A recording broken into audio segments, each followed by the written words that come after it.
Hello friends, मैं मोनू कुमार। स्वागत है आप सभी का हमारे YouTube channel the knowledge care में। तो बहुत दिनों से मेरा वीडियो नहीं आ रहा था और पिछली वीडियो में कई सारे स्टूडेंट्स ने कमेंट्स किए थे कि सर आप जनरल कंपटीशन वालों के लिए भी वीडियो लेकर आए। तो मैं आज जनरल कंपटीशन वालों के लिए वीडियो लेकर आया हूँ और इस वीडियो में मैं सबसे पहले नंबर सिस्टम से स्टार्ट करूँगा और मैं जो भी पढ़ाऊँगा वो बिल्कुल बेसिक से पढ़ाऊँगा, क्योंकि बेसिक अगर मैथ पढ़ते हैं तो बेसिक जानना हमें बहुत ही ज़रूरी होता है। और जनरल कंपटीशन की बात करें तो जनरल कंपटीशन में ट्रिकी मैथ्स की ज़्यादा महत्वपूर्ण होती है, मतलब उसकी महत्ता ज़्यादा होती है।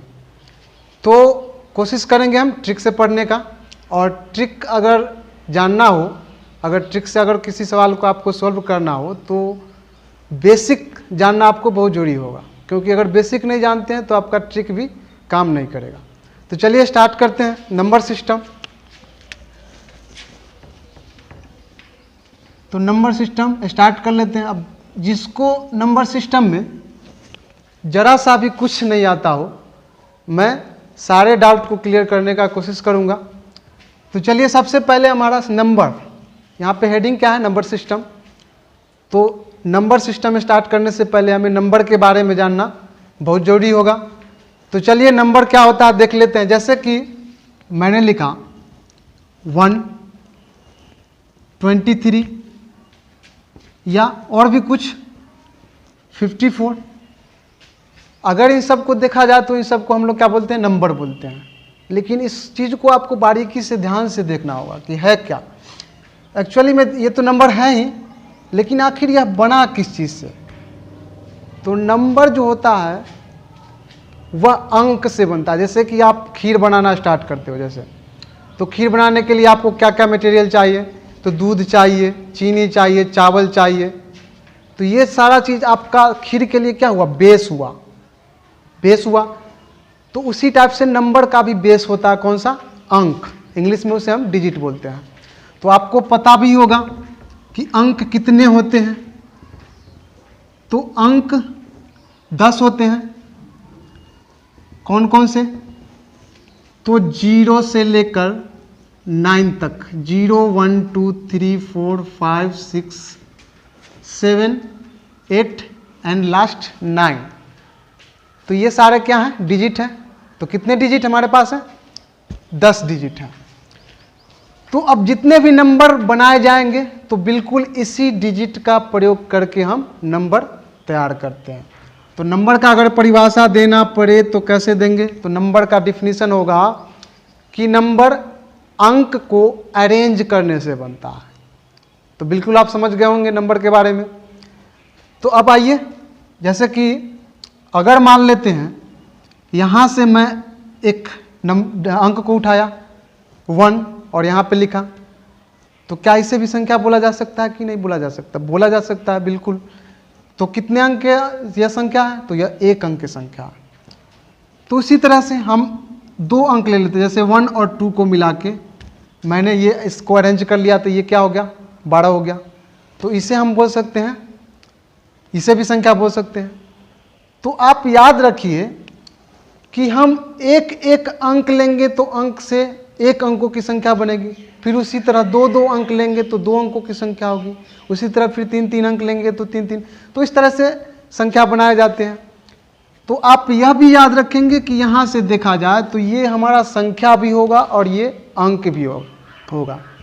तो कि ये क्लियर होना चाहिए कि इसे हम संख्या भी कह सकते हैं और इसे अंक भी कह सकते हैं। बहुत सारे स्टूडेंट्स को इसमें भी मतलब जो भी है क्लियर नहीं रहता है, जिसके कारण उसमें बहुत सारे सवाल में प्रॉब्लम आती है। तो बिल्कुल आप ये सब चीज़ को बेसिक से समझें, हर पॉइंट पे चर्चा करें, तब जाके आपके लिए मैथ का बेहतर होगा। तो नंबर के बारे में आप जान गए होंगे। अब देखिए नंबर में जो भी डिजिट होता है तो डिजिट का प्लेस होता है, उसका कुछ खास पोजीशन होता है, सबका अपना अपना। तो जैसे कि ये 2 है, अभी दिख रहा है, किस साइड में है, दाएं साइड में है। तो दाएं साइड में इसको हम यूनिट प्लेस बोलेंगे, इकाई का स्थान, मतलब क्या इकाई स्थान पे है। और इसे हम क्या बोलेंगे दाहिने स्थान पे। तो ये सब भी आपको पता होगा। इसी टाइप से अगर ये इधर कोई और अंक आ जाएंगे तो क्या हो जाएगा सैकड़ा। तो इसी तरह से क्रम में आप पढ़े होंगे बचपन में। तो ये प्लेस भी आपको बेहतर ढंग से याद होना चाहिए, क्योंकि कई सारे ऐसे मैथ होंगे जो कि मैं बिल्कुल यूनिट डिजिट से ही बिल्कुल उसको सॉल्यूशन कर लूँगा। जैसे बहुत सारे कई सारे गुना होते हैं तो उसको गुना करने में टाइम लगे, तो गुना करने का मतलब वो टाइम को अगर बचाना है तो आपको यूनिट डिजिट से आप उसको टाइम को बचा सकते हैं। तो ये चीज़ आपको मालूम होना चाहिए। तो चलिए अब आगे स्टार्ट करते हैं। नंबर सिस्टम की बात कर रहे हैं तो नंबर सिस्टम में हम नंबर को कई प्रकार से डिवाइड कर सकते हैं। जैसे सबसे पहले नंबर, एक नेचुरल नंबर होता है, हिंदी में उसे प्राकृत संख्या बोलते हैं। तो नेचुरल नंबर क्या होता है? तो नेचुरल नंबर गिनती की संख्या को हम नेचुरल नंबर बोलते हैं, ये सबको पता होगा।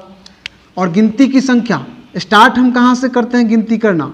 तो गिनती करना हम स्टार्ट करते हैं 1 से, ना कि 0 से। कभी कभी हम पूछते हैं किसी स्टूडेंट से, जब मेरा ऑफलाइन क्लास होता है तो उसमें मैं पूछ देता हूँ कि नेचुरल नंबर क्या होता है, एग्जाम्पल दे के बताओ। तो स्टूडेंट क्या करते हैं कि 0 से स्टार्ट करके शुरू करते हैं। नहीं, नेचुरल नंबर का डिफिनीशन होता है काउंटिंग नंबर, मतलब क्या गिनती की संख्या को हम नेचुरल नंबर कहते हैं। तो गिनती की संख्या हमारा 1 से ही स्टार्ट होता है। अगर 10 वस्तु आपके पास दे दिया जाए, अगर बोला जाए कि भैया इसे गिनो, तो कैसे गिनना स्टार्ट करेंगे? तो 1 से हम स्टार्ट करेंगे, ना कि 0 से करेंगे। इसलिए नेचुरल नंबर कहाँ से स्टार्ट होगा? तो 1 से स्टार्ट होगा और आगे जितना भी हो, जहाँ तक जा सके। तो ये सारा हमारा क्या होगा? यही हमारा नेचुरल नंबर का सेट कहलाएगा। तो एक ये हो गया। अब दूसरा, एक होल नंबर होता है। होल नंबर, जिसको इंग्लिश में हम हिंदी में क्या बोलेंगे? पूर्ण संख्या बोलते हैं। क्या होता है होल नंबर? क्या होता है पूर्ण संख्या? तो बस कुछ नहीं है, नेचुरल नंबर में ही हम 0 को शामिल कर देंगे तो क्या हो जाएगा? तो हमारा वह संख्या होल नंबर हो जाता है। तो होल नंबर आपको पता हो गया होगा, 0 से लेके जहाँ तक जा सके, मतलब होल नंबर 0 से स्टार्ट होता है। ये बात आप पता याद रखेंगे। नेचुरल नंबर 1 से स्टार्ट होता है। अब एक तीसरा जो कि बहुत ही महत्वपूर्ण पार्ट है, इंटीग्रल नंबर। इसको शॉर्ट में हम इंटीजर भी बोल सकते हैं। इंटीग्रल नंबर और इंटीजर, हिंदी में हम इसे पूर्णांक संख्या बोलते हैं। क्या बोलते हैं? पूर्णांक संख्या। तो आपको पूर्णांक के बारे में बहुत अच्छे से जानकारी लेना होगा, हर तरीके से जानकारी लेना होगा, क्योंकि पूर्णांक बहुत ही महत्वपूर्ण होता है नंबर सिस्टम में। तो चलिए पूर्णांक, सबसे पहले मैं नेचुरल नंबर की बात करता हूं। तो नेचुरल नंबर होल नंबर ही ले लेता हूं। चलिए होल नंबर की बात करता हूं तो ऐसे, ये हमारा क्या है? होल नंबर है। तो 0 के बाद जितने भी संख्या दिखेंगे सब क्या है?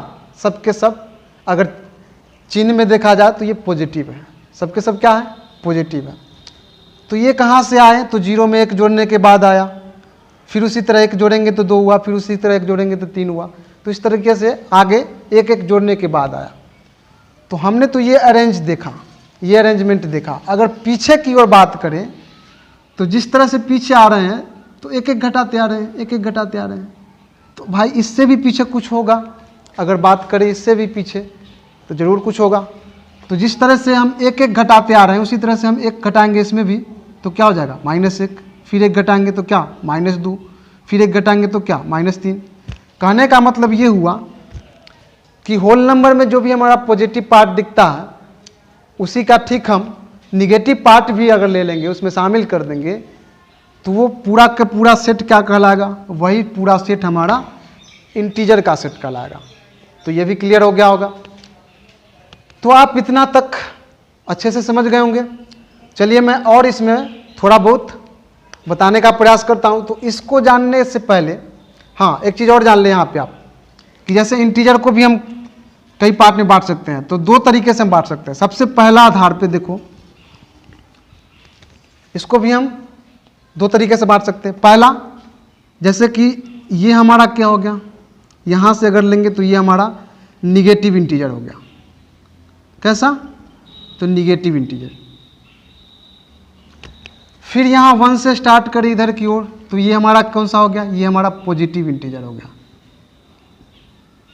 Positive integer. और 0 की बात करें तो 0 नाइदर निगेटिव नॉर पॉजिटिव, मतलब ना तो निगेटिव होता है और ना ही पॉजिटिव होता है। 0 को ना तो हम निगेटिव मानेंगे और ना ही पॉजिटिव मानेंगे।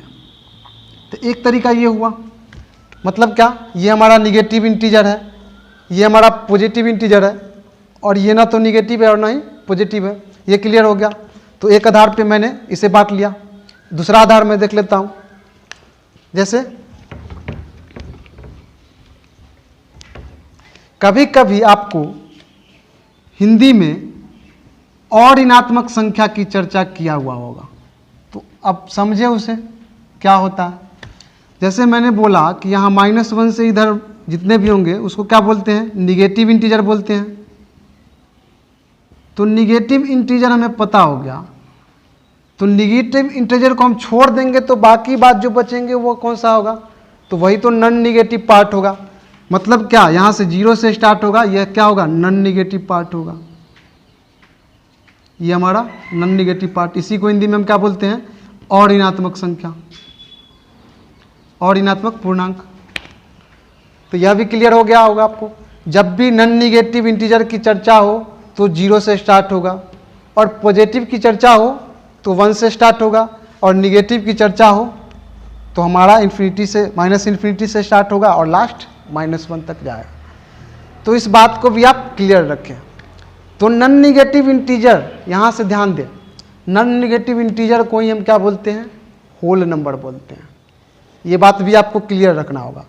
और पॉजिटिव इंटीजर को ही हम क्या बोल सकते हैं? तो पॉजिटिव इंटीजर को ही हम नेचुरल नंबर बोलते हैं। ये बात भी आपको क्लियर होना चाहिए। तो हम कह सकते हैं यहाँ से कि इंटीजर में हमारा होल नंबर भी आता है और नेचुरल नंबर भी आता है। मतलब जितने भी इंटीजर होंगे सब में क्या होंगे? नेचुरल नंबर भी है और होल नंबर भी है। तो ये बात भी आपको क्लियर रहना चाहिए। चलिए अब आगे देख लेते हैं।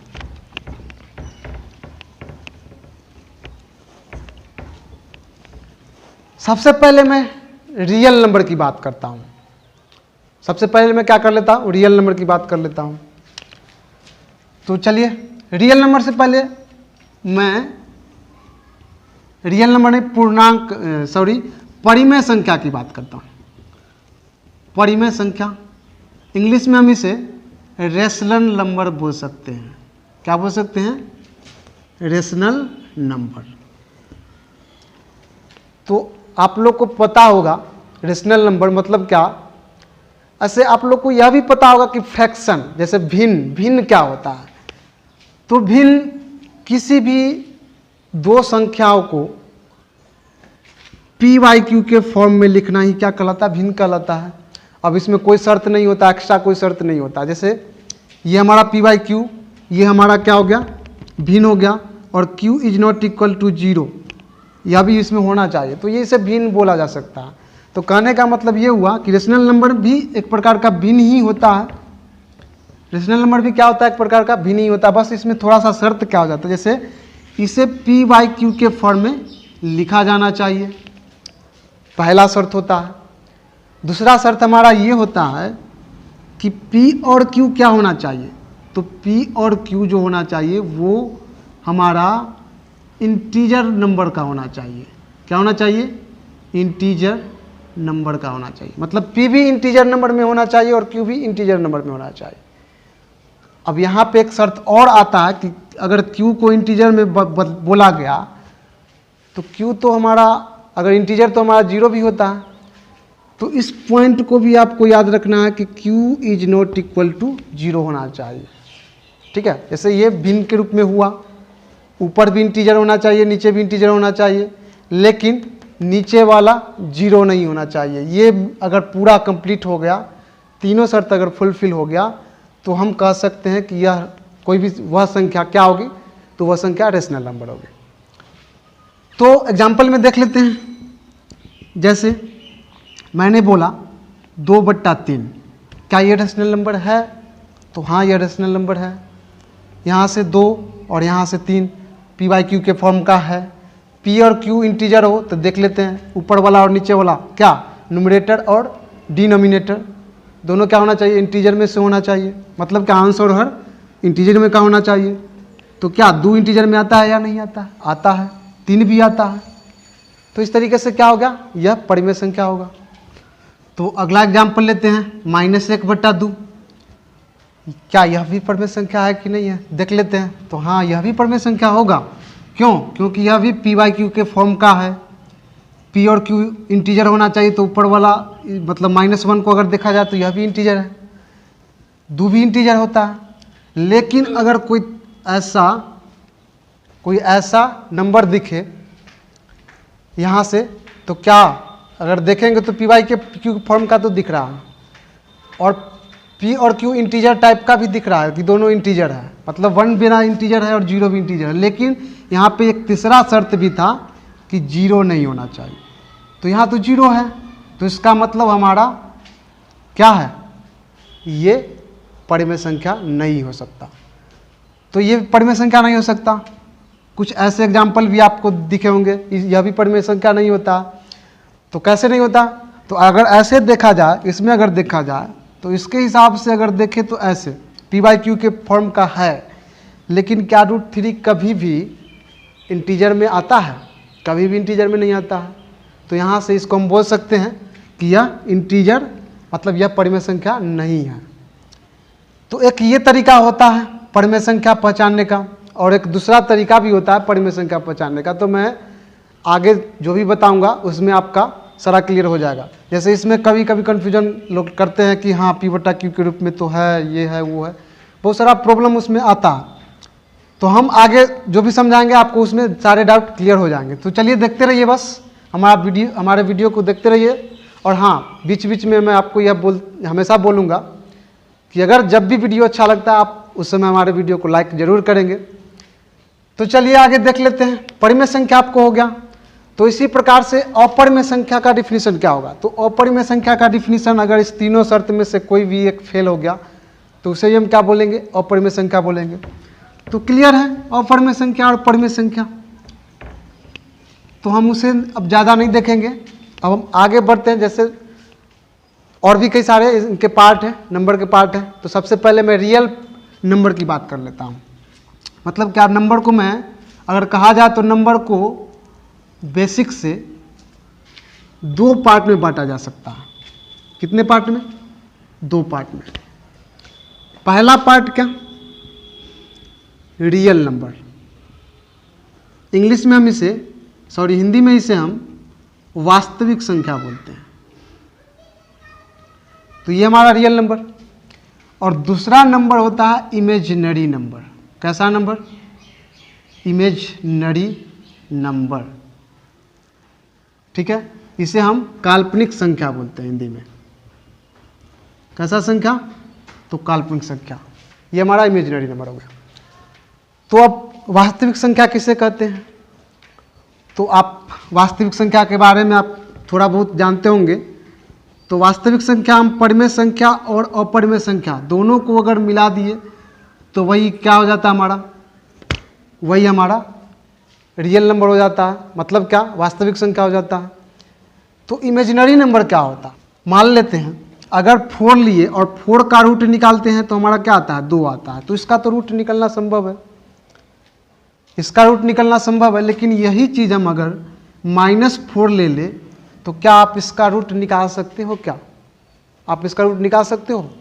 तो आप इसका रूट नहीं निकाल सकते हो, क्योंकि यहाँ पे -4 दिख रहा है रूट अंडर रूट में, और यहाँ पे क्या दिख रहा है, +4 दिख रहा है। तो पॉजिटिव नंबर का ही रूट निकलता है, नेगेटिव नंबर का रूट नहीं निकलता। क्यों? क्योंकि आप देखे होंगे कि जैसे पॉजिटिव और एक निगेटिव, तो पॉजिटिव को पॉजिटिव से गुना करने पर आपका क्या आता है, पॉजिटिव आता है, और निगेटिव को निगेटिव से गुना करने पर पॉजिटिव आता है, और निगेटिव को पॉजिटिव से गुना करने पर निगेटिव आता है। आप ये चीज़ जानते होंगे। तो सबसे पहला चीज़ अगर रूट निकालना होता है तो क्या देखना होता है, हमारा जोड़ा देखना होता है। क्या होता है, जोड़ा देखना होता है। तो इसका जोड़ा मिलना संभव है क्या, इसका जोड़ा मिलना संभव नहीं है।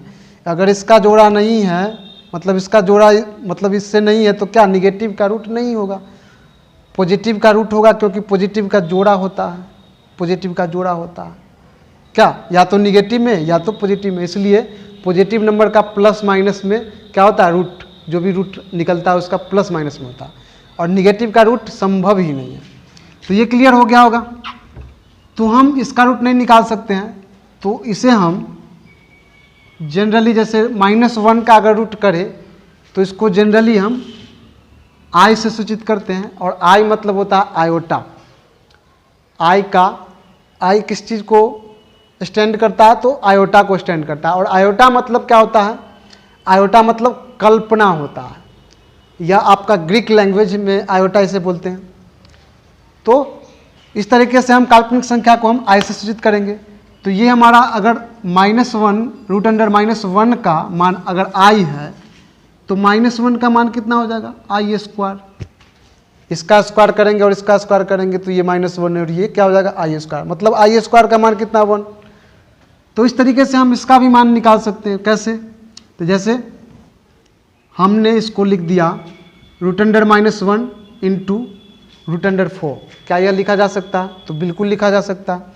अब यहाँ से रूट अंडर -1 को हम क्या लिख सकते हैं, आई इंटू इसका तो अब रूट संभव है तो कितना हो जाएगा, 2। तो इसको हम क्या कर सकते हैं, 2y। तो इस तरीके से हम इमेजिनरी नंबर को लिखते हैं। तो इमेजिनरी नंबर आपको ज़्यादा पढ़ना नहीं है, आप बस इसको जान लीजिए इमेजिनरी नंबर के बारे में। इससे ज़्यादा सवाल आपको कॉम्पिटिटिव एग्जाम्स में नहीं पूछे जाएंगे। अगर पूछे जाते हैं तो आपको वो नेवी के लिए होंगे, एयरफोर्स के लिए आपको पूछे जाएंगे। आप एनडीए की तैयारी करते हो तो उसमें पूछे जाएंगे। तो ये सब सारे सवाल जनरली इंटरमीडिएट लेवल का ये सब आता है, मतलब आप उच्च क्लास में जाएंगे तब जाके आपको इसको पढ़ना पड़ेगा। तो हम उसकी बात नहीं करेंगे, हम किसकी बात करते हैं, आप रियल नंबर से स्टार्ट करते हैं। तो रियल नंबर के बारे में आपको पता हो गया। और रियल नंबर हम जितने भी नंबर का प्रयोग करेंगे, अगर कहा जाए एक तरह से, तो सब के सब रियल नंबर में शामिल होते हैं। एक मतलब क्या, रियल नंबर कह सकते हैं दूसरे लैंग्वेज में कि रियल नंबर सारे नंबर से क्या है, तो पापा है। तो इस तरीके से बोला जा सकता है। देखिए रियल नंबर के बारे में जान लेते हैं। रियल नंबर, देखिए रियल नंबर को हम कई तरीका से बांट सकते हैं। पहला तरीका से हम इसे 2 भाग में बांटते हैं। रियल नंबर को कितने भाग में, 2 भाग में बांटते हैं। पहला तरीका हमारा, एक इंटीजर जिसको पूर्णांक बोले थे, और दूसरा पार्ट हमारा होता है डेसिमल नंबर। डेसिमल नंबर आपको यहां से क्लियर हो जाएगा कि क्या इंटीजर होता है और क्या डेसिमल होता है। दशमलव संख्या इसको हिंदी में बोलते हैं।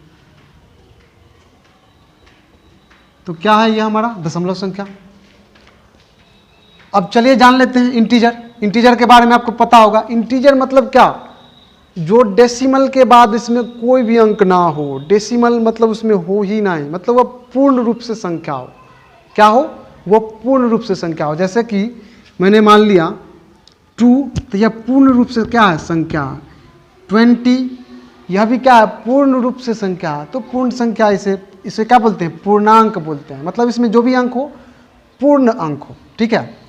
लेकिन डेसिमल की बात करें तो डेसिमल हमारा जैसे ये हो गया 2.2, 3.22 ये हमारा हो गया, 1.256 ये हमारा नंबर हो गया। तो ये सब क्या, डेसिमल के बाद कोई ना कोई डिजिट दिखाई दे रहे हैं, तो इसे हम डेसिमल नंबर बोलेंगे। और इसे क्या बोलेंगे, तो इंटीजर बोलेंगे, मतलब पूर्णांक बोलेंगे। तो ये चीज़ आप लोग को क्लियर हो गया होगा। इंटीजर के बारे में तो आपको पता ही हो, इंटीजर तो मैंने पीछे बता ही दिया। तो इंटीजर को यहीं पे छोड़ते हैं। अब हम आगे बढ़ते हैं, डेसिमल नंबर की बात करते हैं। तो डेसिमल नंबर में, डेसिमल नंबर को भी हम कई तरीके से बांट सकते हैं। तो सबसे पहला, आप 10th लेवल का आप अगर पढ़ाई किए होंगे तो आप उसमें जानते होंगे कि एक टर्मिनेटिंग संख्या होता है, टर्मिनेटिंग।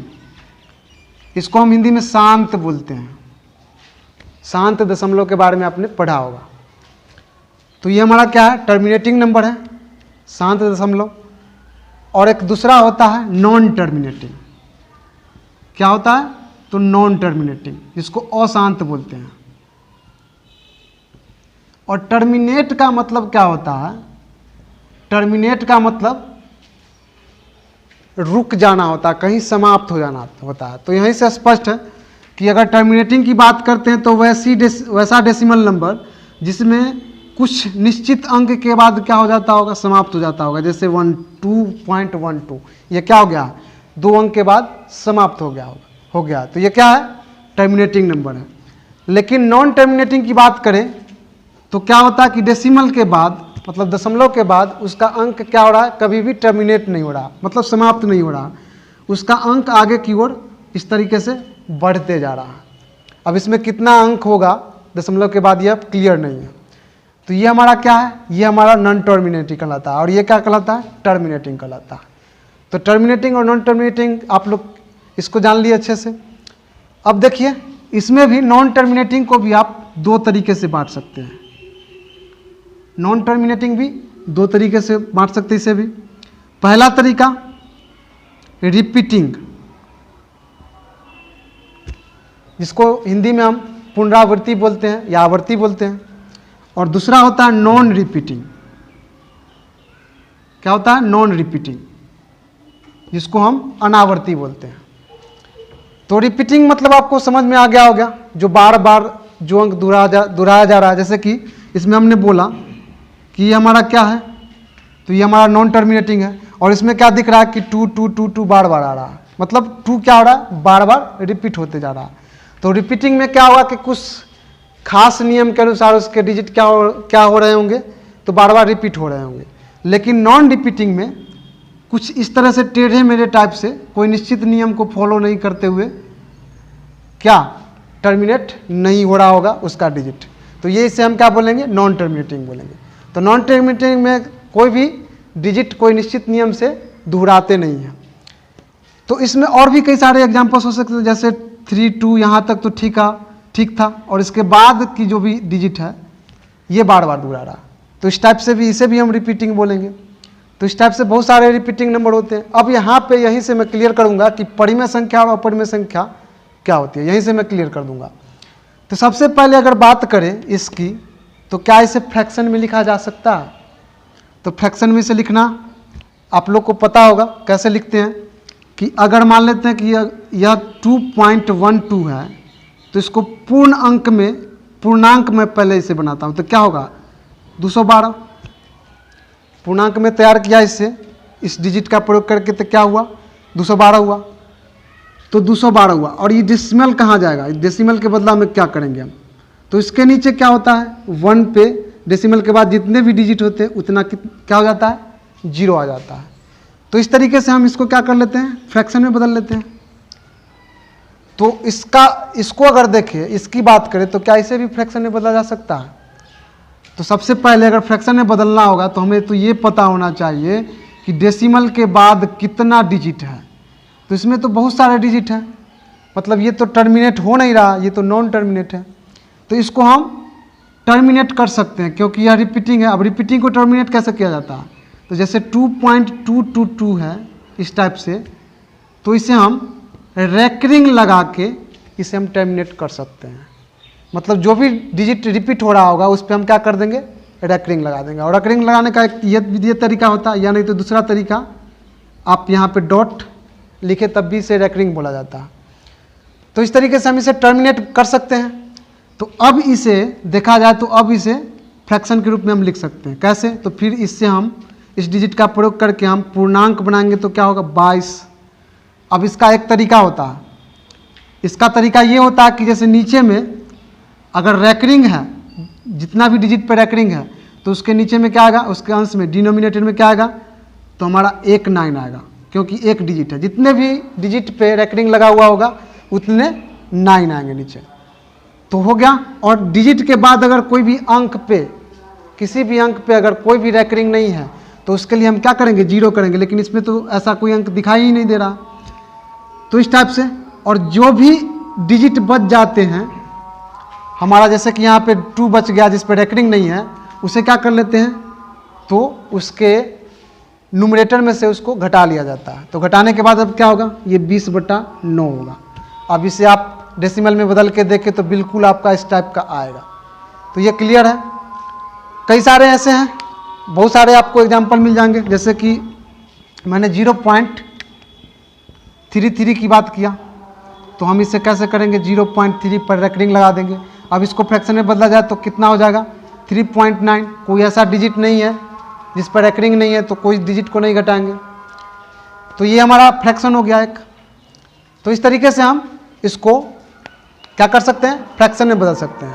अब बात करते हैं नॉन रिपीटिंग की। तो नॉन रिपीटिंग को टर्मिनेट किया जा सकता है। पहले यह देखा जाए कि अगर नॉन टर्मिनेटिंग है तो उसमें डिजिट तो टेढ़ा मेढ़ा रहा, कोई रिपीट हो नहीं रहा। अगर रिपीट होता तो इस तरीके से हम रैकरिंग लगा के इसको टर्मिनेट कर सकते थे, लेकिन इसमें कोई रिपीट ही नहीं हो रहा तो इसे टर्मिनेट नहीं किया जा सकता। अब टर्मिनेट किया ही नहीं जा सकता तो हमें पता कैसे चलेगा कि डिजिट के डेसिमल के बाद कितने डिजिट हैं, और यह पता नहीं होगा तो क्या यह फ्रैक्शन में बदलना इसे संभव है, तो फ्रैक्शन में हम इसे नहीं बदल सकते हैं। तो अब यहीं से क्लियर है कि इसे फ्रैक्शन में बदला जा सकता है, इसे फ्रैक्शन में बदला जा सकता है, लेकिन इसे फ्रैक्शन में नहीं बदला जा सकता। तो भाई इसे फ्रैक्शन में बदला जा सकता है तो यही तो हमारा परिमेय संख्या होगा, और इसे भी फ्रैक्शन में बदला जा सकता है, यह भी हमारा क्या होता है, परिमेय संख्या होता। लेकिन यह हमारा परिमेय संख्या नहीं होता, क्योंकि इस टाइप में इसे नहीं बदला जा सकता। तो क्लियर हो गया होगा। मतलब एक तरह से हम कह सकते हैं कि टर्मिनेटिंग डेसिमल नंबर क्या होती है, तो परिमेय संख्या होती है, और repeating non terminating decimal number क्या होती है, तो यह भी परिमेय संख्या होती है। और non repeating non terminating decimal number क्या होती है, तो यह अपरिमेय संख्या होती है। और यह कहाँ से प्राप्त होता है, तो यही हमारा किसी भी नंबर का स्क्वायर रूट करने से हमें मिलता है। तो ये चीज़ आपको क्लियर हो गया होगा कि अब कैसे हम कह सकते हैं कि इसे हम PYQ के रूप में नहीं लिख सकते। तो ये था हमारा नंबर सिस्टम का पूरा। अब इसमें कुछ और बच गए हैं जो कि मैं अगले वीडियो में पढ़ाऊंगा। तो दोस्तों, यदि हमारा वीडियो अगर आपको पसंद आए तो उसे लाइक करें, शेयर करें, और कमेंट बॉक्स में भी ज़रूर लिखें ताकि मुझे अच्छा लगे, और अपनी राय ज़रूर दें। और आपकी राय के अनुसार मैं कोशिश करूंगा कि मेरा वीडियो और भी बेहतर हो अगले वीडियो में। तो चलिए दोस्तों, आज के लिए इतना ही। और जाते जाते मैं यह भी कहूँगा कि दोस्तों आप हमारे चैनल को सब्सक्राइब भी जरूर करें। तो चलिए, धन्यवाद, टेक केयर।